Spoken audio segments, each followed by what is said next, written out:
फिर से पढ़ो मेरा हाथ। दूसरी बार पढ़ने की आदत नहीं है मुझे।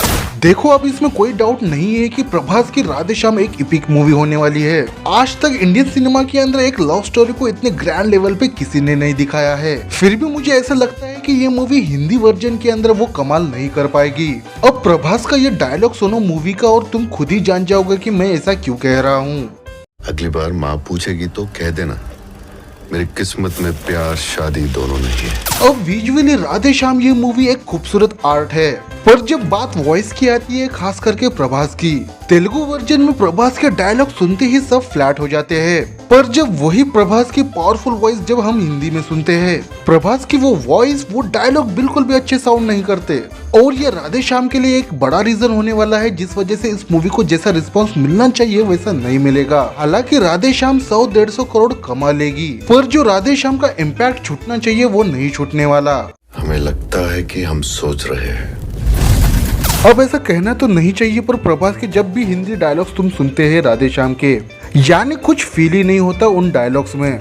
ऐसा लगता है कि जबरदस्ती प्रभास इन डायलॉग्स को बोल रहे हैं या कहीं रीड कर रहे हैं। अब बुरा इसलिए लग रहा है क्योंकि इस मूवी को बहुत ही मेहनत से बनाया गया है और जिस तरह से इस मूवी के हिंदी वर्जन के लिए जो एफर्ट्स लगाए गए हैं, यानी म्यूजिक से लेके एक्टर्स तक, सभी ने अपना 100% दिया है, यहाँ तक कि प्रभास ने भी। और एक छोटी सी गलती इस मूवी को पूरी तरह से डुबा सकती है, और इस मूवी की वो गलती है प्रभास की हिंदी वॉइस, जो पूरे हिंदी वर्जन का गुड़गोबर कर सकती है। यानी तुम खुद ही कंपेयर कर लो इस चीज का। ఇలా ఎప్పుడు చనిపోతాడో చెప్పనా? अब इनकी डेथ की वजह, जगह और तारीख भी बता दो। अभी तुमने प्रभास के तेलुगु और हिंदी वर्जन के दोनों भी डायलॉग सुने हैं।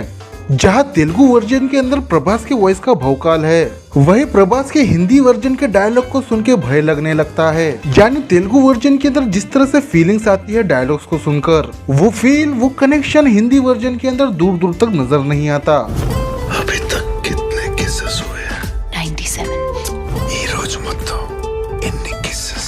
97. अब अल्लू अर्जुन भी ठीक ठाक हिंदी बोल ही लेते हैं, पर अल्लू अर्जुन ने पुष्पा के हिंदी वर्जन को अपनी वॉइस नहीं दी। अल्लू अर्जुन को पहले से ही पता था कि जिस वॉइस के साथ उनकी फैन फॉलोइंग नॉर्थ रीजन में है, उसकी एक बड़ी वजह है अल्लू अर्जुन की मूवीज को हिंदी में डब करने वाले वॉइस आर्टिस्ट। और अल्लू अर्जुन ने इस फॉर्मूले को कंटिन्यू रखते हुए पुष्पा मूवी के कैरेक्टर को डब करवाया, और इसका जो रिजल्ट निकल के आया है ये सभी को पता है। पुष्पा मूवी ने न केवल पैसे कमाए बल्कि नाम भी कमाया। अब राधेश्याम के मेकर्स के पास अब भी टाइम है। राधेश्याम के हिंदी वर्जन को वो डब करा सकते हैं। मेकर्स को सिर्फ प्रभास के लिए वॉइस आर्टिस्ट की जरूरत होगी।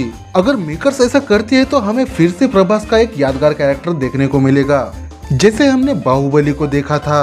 ये तो सभी को पता है कि बाहुबली मूवी एक डब मूवी थी, और शरद केलकर ने अपने वॉइस से बाहुबली को लोगों के साथ जोड़ दिया। जब तक तुम मेरे साथ हो मुझे मारने वाला पैदा नहीं हुआ मामा। लास्टली यही कहूंगा कि मूवी के अंदर कोई भी फॉल्ट नहीं है, सब कुछ ठीक रहा तो ये मूवी एक मास्टरपीस से कम भी नहीं।